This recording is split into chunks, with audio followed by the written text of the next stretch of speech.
Welcome to the Podium Pod, the Pick and Rolls National Basketball Podcast. As we continue Paris 2024, I'm Adam Webster, and today joined once again by two of our pick and roll analysts. Firstly, my friend Tom Hirsch. Hi, Adam. How you going? Not well. And secondly, Daniel Herborn. Daniel, how are you? I'm okay. Good to be here, Adam and Tom. But yeah, not the conversation we expected to be having, is it? This is just the opposite, Tom, of what we spoke about yesterday. I'll start with you. The Opals just lost their opening game of the 2024 Paris Olympics to Nigeria, 75-62.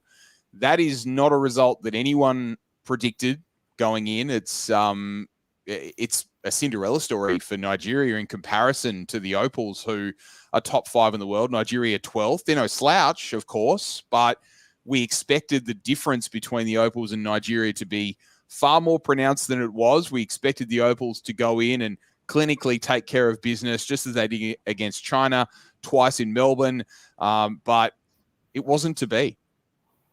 No, and this was a case of one team really dictating the way this game was played. Aside from probably those first 3 or 4 minutes where the Opals looked really good and they led by 8 early, Nigeria made a quick adjustment early on and really tightened up their defense and their ball pressure.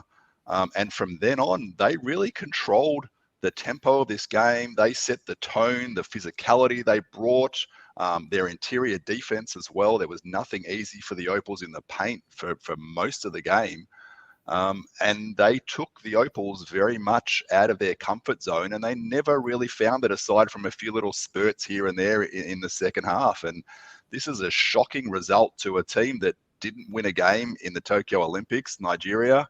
And all the expectations on the Opals coming in that this was going to be the easiest of their 3 pool games. But they looked like a team that was rusty. They looked like a team that didn't have much preparation time, and it showed. And we were talking just before we came on air about how once Nigeria kind of took the Opals out of that comfort zone, there was no plan B. There was no adjustments really, and it was an uphill battle from then on.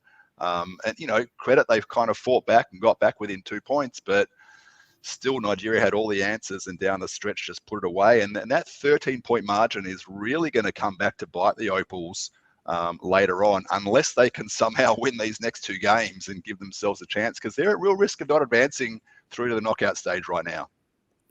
Daniel, you've wrote countless articles on pickandroll.com.au covering these players, and you know them extremely well.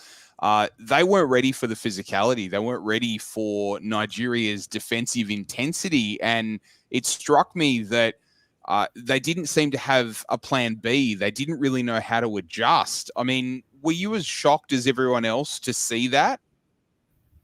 Yeah, absolutely. I think this is one of the most surprising Opals results in recent memory. I was looking at the bookmakers before the game, and I think we were 24.5-point favourites. I think most of us here kind of expected it to run basically along those lines. But apart from the 6-0 run the Opals had at the start and that good period, kind of late third quarter, early fourth quarter, Nigeria really dictated the tempo of the game. They were far more physical, and just a lot of out-of-character mistakes by the Opals. Free throw shooting was pretty appalling. I think 44% for the night, and just so many turnovers. Some of that was down to Nigeria's physicality, their intensity, the pace that they played at. But there's also a lot of unforced turnovers. There's a lot of really unnecessary turnovers. And as you say, when things were running against us, we didn't really have a plan B or a plan C. We didn't see like Amy Atwell thrown in to maybe hit some threes. We were talking before about maybe some screens in the backcourt to help with the backcourt pressure that was so telling from Nigeria. So, yeah, really surprising result. All credit to Nigeria, but, yeah, Australia needs to play a lot better than this if they're going to advance in this tournament. There's still hope, Tom, but going back to the game and looking at the way that the game played out, 16 turnovers in the first half. Daniel touched on it. A lot of the turnovers were uncharacteristic. Jade Melbourne scored a few points up front, but then gave the ball away a couple of times, including off an inbounds pass, and gave an easy layup. And that kind of set the tone for the rest of that first half, where Nigeria clearly saw something that they really liked in the backcourt and said, we're going to press this team. We're going to make sure that we hawk the ball at every opportunity. The Opals did not know how to handle that sort of ball pressure. No, and that was really surprising as well because, aside from Jade, who, obviously this is her first Olympics, she's still young. Yeah. The rest of the Opals guards are experienced. You're talking about Sammy Whitcomb, Tess Madgen, Christy Wallace. They've all been there and done this before. They've all been around the traps and played a number of games at international level. A lot of those players play in the best league in the world and face tough ball pressure every single game. So to really get rattled like this was quite surprising to me. It was almost like Nigeria got in their heads early on in the game, and the Opals could never really counter that. And I think that's the most surprising thing. I mean, you talk about the adjustments that were made or not made during the game. I hate to say this because I have so much respect for Sandy Brondello, but I think she got outcoached in this game quite badly. Yes. And I don't think that there was enough kind of counters or trying different things to beat that pressure and try and get some cheap buckets or just get some settling plays here or there. It just seemed like a scramble for the majority of the game. And as a result, the Opals were always under pressure, even when they came back and got within 2 points. Trying to get that tying basket a number of times, there was turnovers, there was missed layups, there was missed free throws. And it was just very, very uncharacteristic. Daniel, Sandy Brondello has been around a long time, veteran coach, made the WNBA finals previously, and obviously led Australia to a bronze medal in a World Cup. So no slouch, but it did strike me, to echo Tom's comments, that there was no adjustment made, no significant adjustment made as to how the offense was running, how they were moving the ball. Everything looked tentative. Everything looked disjointed. There was no cohesion, as you said earlier, Tom, and the Opals just did not look like a unit that was prepared to play together and win together and had a very clear identity and way that they wanted to trust that they could win. No, sadly, I think that is really accurate. It was, really hard to get easy buckets all night. There was no kind of plan we could turn to get those cheap buckets. Nigeria contesting everything, just so physical, so intense, all over the court. But we really didn't. We didn't have that plan B, plan C. And at international level, you really need to have those kind of adjustments and adjustments to counter adjustments. It really seemed like we played the one style all night and it wasn't working, and we just kept going back to that well. And we had a good period when Alana Smith was really impacting the game. We had a couple of runs here and there, but we never really looked like winning the game, and that's really surprising to see from this team. We've got to talk about the positives because there were a couple of positives. Alana Smith was definitely one, Tom, as Daniel mentioned there. 15 points, 7 rebounds, hit a couple of threes, looked really confident when she had the ball. She was shut down a couple of times inside. Nigeria were great at being able to close into space whenever Australia got the ball in the paint. But Alana Smith probably looked at like the most confident offensive player for the Opals. Yeah, she did. And she's probably the most talented offensive player that we have on the roster right now, if I'm being honest. The form that she showed in the WNBA, both this season and last season, has been great. And they needed kind of more out of her at times, but she gave pretty much all she could. I mean, she was huge, as Daniel said, in that big run to get them back into the game in the third quarter. There was a 10-0 run in the Opals' favor at one point, and Alana capped that with a big three after she blocked a shot down the other end. So she certainly did everything she could, but she was manhandled a lot during this game. That we spoke about the physicality. She was knocked around, and I'm not sure she got the support of her teammates enough at times as well.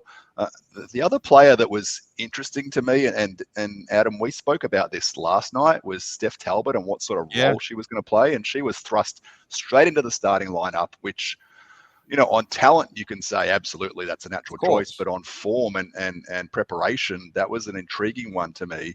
And she played huge minutes and obviously had a great impact on the game with 12 boards, 10 assists, 3 steals. But she was 1 of 10 from the field, and she was 0 of 6 to start the game. And she just looked really, really rusty offensively, which is to be expected. my point is, I guess, just expecting that much of a load out of her was, I guess, troubling that we're that reliant on her. And obviously the loss of Beck Allen plays into that. I understand that. How much trust do you put in Izzy Borlase? Do you want to throw an Amy Atwell in the game at that 3 spot, or do you have to go small with Madgen and Wallace as they ended up doing at times? But it was a massive load to try and throw on Steph Talbot, I thought, in her first game back. And, she battled as hard as she could, but there was part of that lack of cohesion offensively was to do with the personnel on the floor at times, I thought, as well. Another odd thing to me was that Sandy went 11 players deep in the first quarter. And she subbed everyone in except for Amy Atwell by the end of the first quarter, which just, I don't know, is that part of the game plan? Is that just trying to find an answer? Yeah. So there was some odd decisions tonight. Daniel, it strikes me that if you're playing 11 players in the first quarter, if you're playing Steph Talbot coming off very little to no preparation with this squad, that just kind of screams a lack of trust to me. It screams that you don't know who your best 5 are. You don't know what your best rotation is, and you're still trying things to try and search and find it, which is, to use Tom's word, troubling. It's really concerning heading into the last 2 group games of this Paris Olympic Games for the Opals, because if they don't find a combination that works and soon, they are on a plane home. Yeah, absolutely. And yeah, as you say, 11 players in the first quarter. I mean, we saw players like Kayla George, Mariana Tolo. Tolo had a little bit of an impact defensively, but a lot of those bench players, she was good in limited minutes. A lot of those bench players kind of came in, played a few minutes, weren't able to make a huge amount of impact. And you're right, we do really need to get down to that best kind of 7 or 8 players for the later games in this tournament. And it is a real concern that we're not there yet. It's probably hard to overstate the impact of missing Beck Allen. I mean, there's kind of 28, 30 quality minutes on the wing that we're missing. Obviously, Steph Talbot's missed a lot of basketball recently. As Tom said, she really contributed to the game in basically every way except for scoring, playmaking, rebounding, defense. She had a couple of really good steals and deflections, but just couldn't get going offensively, and that was really telling. It is a real concern that we don't have that real tight kind of 7 or 8 player rotation that we have confidence in going forward. Well, at this time, the Podium Pod is brought to you by Team Feet. Team Feet offers premium athletic socks for modern teams, however they compete. With sweat wicking cotton, arch support, ventilation panels, and compression stitching, Team Feet socks are built to outperform. Whether your team is tiny or 1,000 strong, Team Feet unites and excites your players and supporters with their combination of quality and performance. Join basketball teams around Australia and the world by choosing Team Feet. For designs and worldwide delivery, head to teamfeet.com. Tom, looking forward, we'll look at a couple of comments first. And the first one I want to refer to is thoughts on Lauren Jackson. A comment here from Rely saying bit of a defensive liability, getting behind the player or falling over, leading to open layups. I think that might be a little harsh for me. I think there were a lot of players tonight that struggled defensively against the intensity of Nigeria on both ends.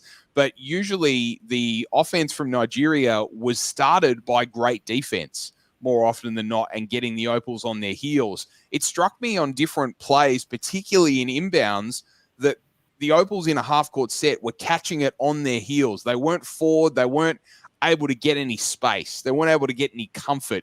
Everything was uncomfortable for the Opals tonight, Tom. And, LJ was kind of a symptom of that, where nothing was comfortable for her either.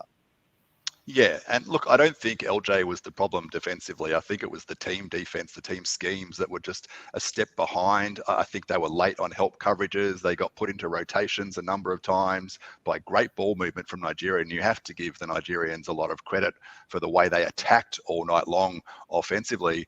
But you're right, the pressure that was put in, it wasn't just on Lauren Jackson by the Nigerian defense. It was on all of our bigs. And I think they came in with a really clear game plan that they were going to limit the interior presence of our bigs, because that's where the advantage could potentially be for the Opals. There was nothing easy inside, whether it was LJ, whether it was Ezzy Magbegor, who I thought struggled just to get into any kind of rhythm all night long. Obviously, Alana Smith had an impact, but that was probably more from the perimeter and driving to the basket than through. Like she didn't really get much going in the low block. There was always a double team coming. They really wanted to force Australia out to the perimeter, and they closed out really well and they trapped really well. There were a number of times where we were just struggling just to create space and find any kind of decent shot. So you have to give a ton of credit to the way Nigeria came in with their defensive schemes tonight. Daniel, I want to hone in on Ezi Magbagor because going into this tournament, Ezi was supposed to be one of the leaders of this team, one of the best players on this team, and tonight really struggled. 9 points, 5 boards, 4 turnovers, 4 of 9 from the field.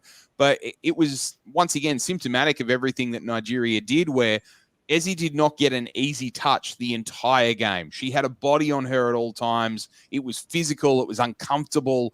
And she really struggled with that. Yeah, absolutely. Yeah, as you say, absolutely no easy catches, no easy buckets. But yeah, she's a great player. She's a WNBA All-Star, and she's got to the level where she's really experienced at this level. I remember talking to Sandy Brondello after one of the games at the last World Cup, and she was saying that she's just always drilling into Ezi, be assertive. And I thought she'd really kind of taken that on board and stepped up recently.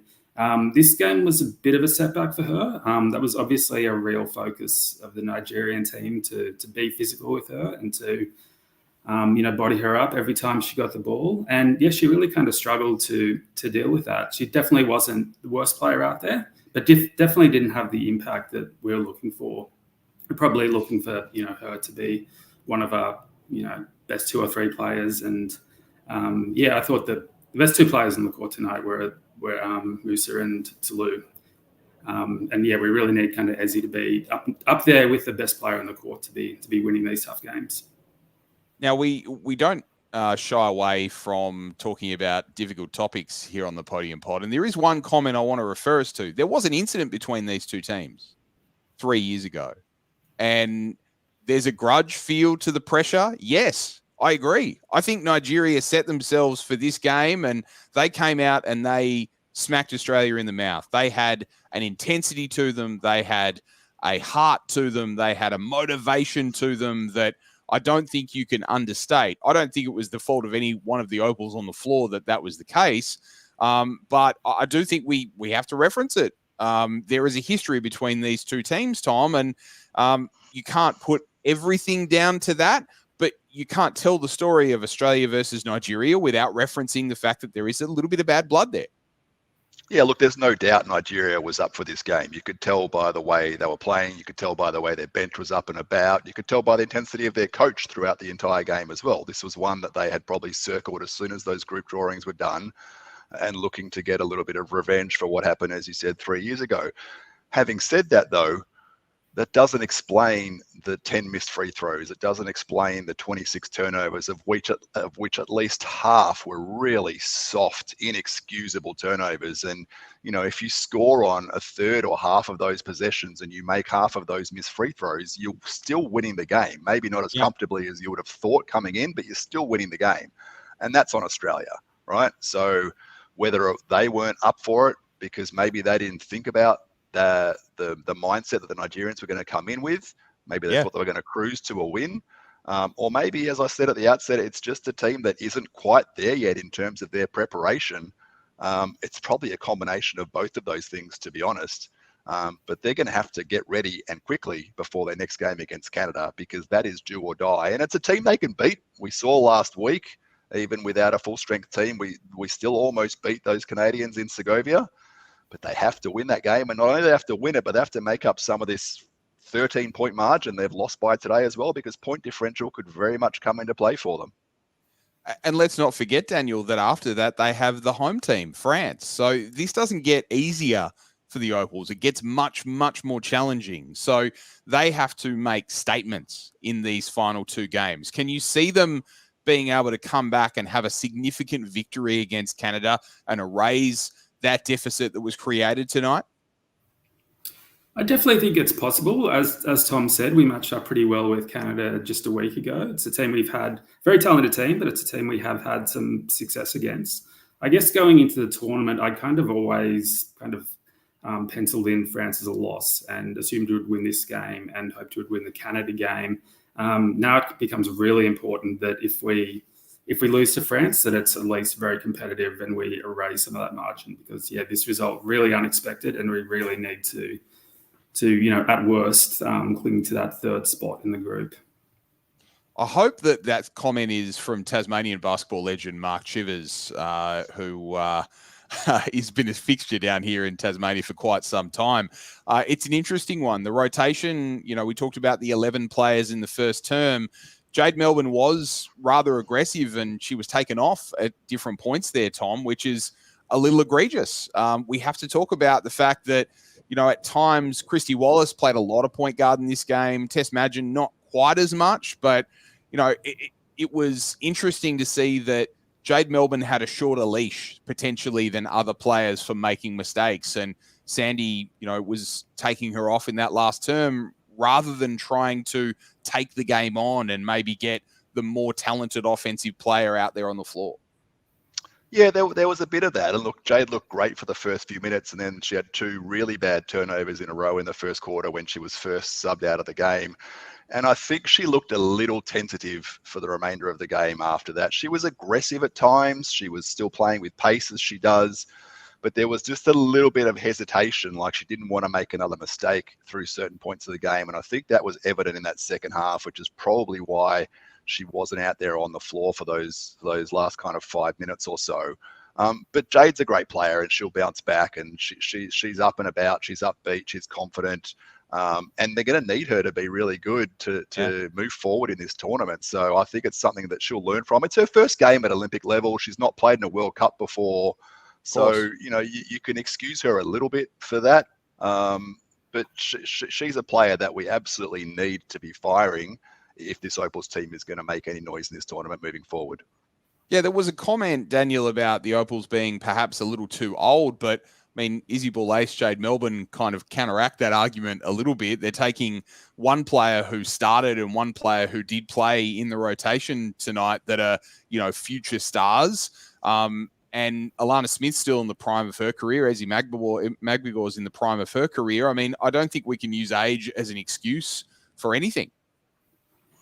No, I don't think we can use it as an excuse. I do wonder in the big picture if we're a little bit stuck between eras. We've got that kind of LJ, Tolo, Madgen generation that this will probably almost definitely be their last games. And then you've got the kind of Ball-A's Melbourne generation that are still finding their really super talented players, but still finding their feet at international level. As you say, we've got a couple of players, Alana Smith and Ezzy Magbegor particularly in the prime of their careers, but probably not a whole lot of players in that age group. We've kind of got a few really young players and a few real veterans. So there probably is a little bit of something in that. We do have probably a lack of players in that kind of late 20s age group where players often hit their real peak. So I wouldn't say we're too old. It's probably a little bit more complicated than that. But there probably is a little bit of something in that the Opals at the moment possibly are a little bit stuck between generations. Well, we will be with you for the rest of the Paris Olympic Games, regardless of how many games the Boomers play, the Opals play. We will be there straight after every single one of them, and we'll continue that tomorrow night as the Boomers face Canada around 9:30 p.m. Australian Eastern Standard Time. We'll be with you directly after that game, which will be around 11:30 p.m. tomorrow night, so a late night on the horizon for the Podium pod. Then we, of course, have the Opals versus Canada on Thursday night, and then the Boomers versus Greece on Friday. And then Monday morning, we finish the group stage with the Opals versus France. That game is at 5 a.m., so the post-game will be at around 7 or so. So please stay with us on YouTube, like and subscribe to our channel here for the Pick and Roll. You can read Tom and Daniel's words at pickandroll.com.au. You can subscribe. Please support the fantastic basketball content that these guys are doing constantly. Tom, first, thanks for joining us on the Podium pod once again. I wish we were smiling a bit more on this one, but always good to chat with you, Adam. Thanks for having me again. And Daniel, thanks for coming on. Thanks a lot. Thanks for having me. Thanks very much, everyone. Don't forget, like, subscribe to the Podium pod, the podcast feed, and unwrap the Pick and Roll podcast as well. I'm Adam Webster. Have a great night, and go Boomers, go Opals, go Kangaroos.